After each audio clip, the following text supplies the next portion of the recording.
Hello viewers, welcome to Telugu Dose and don't forget to subscribe my channel. Viewers, ఈ వీడియోలో నేను చాలా మంది పీపుల్ కింద కమెంట్ చేశారు, అదే పోలీస్ ఎలా కావాలక్క ఇవన్నీ డౌట్స్ అనేది చాలా మంది అడిగారు. So to clarify that all doubts నేను ఈ వీడియో చేస్తున్నాను. మీరు ఒకవేళ సబ్స్క్రైబ్ చేసుకోకపోతే సబ్స్క్రైబ్ చేసుకోండి. మీరు కావాలంటే మన ఛానల్లోకి వెళ్ళి చూడొచ్చు. మన ఛానల్లో అన్ని కోర్సెస్ సంబంధించిన క్లాసెస్, మళ్ళీ ఇంటర్ కోర్సెస్ గురించి, డిగ్రీ కోర్సెస్, పోలీస్ అనే కాదు, నేను మిగతా లాయర్ ఎలా కావాలి, సిఎస్, సిఐ ఇవన్నీ డీటెయిల్స్ కూడా నేను వీడియోస్ చేశాను. ఏదైనా కెరియర్ చూస్ చేసుకునే ముందు మీరు ఒక రైట్ ప్రాసెస్ మీద వెళ్ళండి. చాలా మంది ఇదే కన్ఫ్యూజ్ అవుతారు. ఫస్ట్ ఇంటర్ చదివేసి ఎంపీసీ తీసుకున్న తర్వాత నేను బ్యాంక్ జాబ్స్ రాస్తాను, ఇలా కాదు. ఫస్ట్ మీరు ఏదైనా ప్రాసెస్ ఏదైనా కావాలి అనుకుంటే దాని కరెక్ట్ స్టెప్స్ తోటి కాండి. అప్పుడు మీ లైఫ్ లో మీరు ఏ గోల్ కావాలంటే అది ఈజీగా అచీవ్ అవుతారు. సో మీకు కెరియర్ గురించి కానీ లేదా ఎడ్యుకేషన్ గురించి కానీ అప్డేట్స్ నేను ఇంకా మన ఛానల్లో లేటెస్ట్ అప్డేట్స్ కూడా చెప్తాను ప్రతి ఇన్ఫర్మేషన్ ది. సో మీరు ఏ డౌట్ ఉన్నా సరే కమెంట్ చేయండి, నేను రిప్లై ఇస్తాను. మీ కెరియర్ కి డౌట్ ఉన్నా సరే, మీరు ఎడ్యుకేషన్ డౌట్ ఉన్నా సరే, I'm going to help you out. So police ఎలా కావాలి అంటే మీరు ఇంటర్మీడియట్ లో కరెక్ట్ ప్రాసెస్ చెప్తున్నారు. చాలా మంది ఎంపీసీ బైపీసీ తీసుకున్నాక తర్వాత కావచ్చు, కానీ ఈజీ కరెక్ట్ ప్రాసెస్ అయితే మీరు ఏం చేయండి, పోలీస్ కావాలంటే మీరు ఫస్ట్ హెచ్ఈసి అన్న సిఈసి అన్న తీసుకోండి.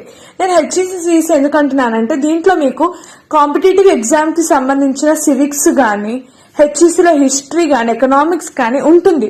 సో మీకు దాని గురించి కొంచెం నాలెడ్జ్ అనేది వస్తుంది కాబట్టి మీరు సిఈసి అన్న హెచ్ఈసి అన్న తీసుకోండి. మిగతాది కూడా తీసుకోవచ్చు, బట్ పర్టికులర్ గా నేను చెప్తున్నాను. సో సిఈసి హెచ్ఈసి అన్న తీసుకున్న తర్వాత మీరు డిగ్రీలో మీరు బిఏ చేయండి.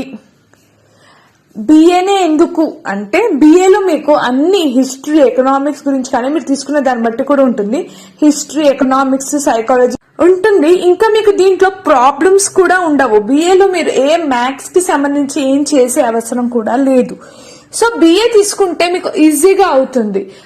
సపోజ్ మీరు ఇంటర్ లో ఎంపీసీ తీసుకున్నారనుకోండి, డిగ్రీలో బీకామ్ చేస్తున్నారనుకోండి, మీరు పోలీస్ కాలేమా అని అంటే కాదు, యూ కెన్ డూ. బట్ నేను కరెక్ట్ ఈజీగా ప్రాసెస్ ఉండాలి అంటే నేను చెప్పేది ఏంటంటే ఇంటర్లో సిఈసి హెచ్ఈసి అన్న, డిగ్రీలో మీరు బిఏ తీసుకుంటే బెస్ట్ కదా. మిగతా ఒకవేళ మీరు బీకామ్ చేసి కొంచెం డిఫికల్ట్ సబ్జెక్ట్ చదువుకొని పోలీస్ కావాలి, లేదా బిఏ చేసి కరెక్ట్ సబ్జెక్ట్ తీసుకొని కూడా పోలీస్ కావాలి. So BA is the best choice అని చెప్పవచ్చు. దాని తర్వాత మీరు కాంపిటేటివ్ ఎగ్జామ్స్ కి ప్రిపేర్ అవ్వండి. మీ బాడీని కూడా ఫిజికల్ ఫిట్నెస్ అనేది చాలా ఇంపార్టెంట్. సో ఫిజికల్ ఫిట్నెస్ ఉండాలి. ఇంకా మీరు కాంపిటేటివ్ ఎస్ఎస్సికి సంబంధించిన ఎగ్జామ్స్ అనేవి ఎన్నో పడతాయి, ఎప్పుడు వస్తాయో చెక్ చేసుకోండి, కోచింగ్ అనేది తీసుకోండి, ఆ విధంగా ప్రిపేర్ కండి. సో నేను ఈ వీడియోలో కొంచెం ప్రాసెస్ గురించి చెప్పాను. మీకు ఇంకా డీటెయిల్డ్ గా కావాలంటే మీరు కమెంట్ చేయండి, ఏ ఎగ్జామ్స్, ఏమేమి ఫిజికల్ టెస్ట్లు అయితే ఇవన్నీ కూడా నేను చెప్తాను. ఆల్రెడీ పోలీకి సంబంధించి కూడా కొన్ని వీడియోస్ ఉన్నాయి, డిస్క్రిప్షన్ లో పెడతాను, ఒకసారి చెక్ చేసుకోండి. Thank you for watching and don't forget to subscribe my channel for more education videos.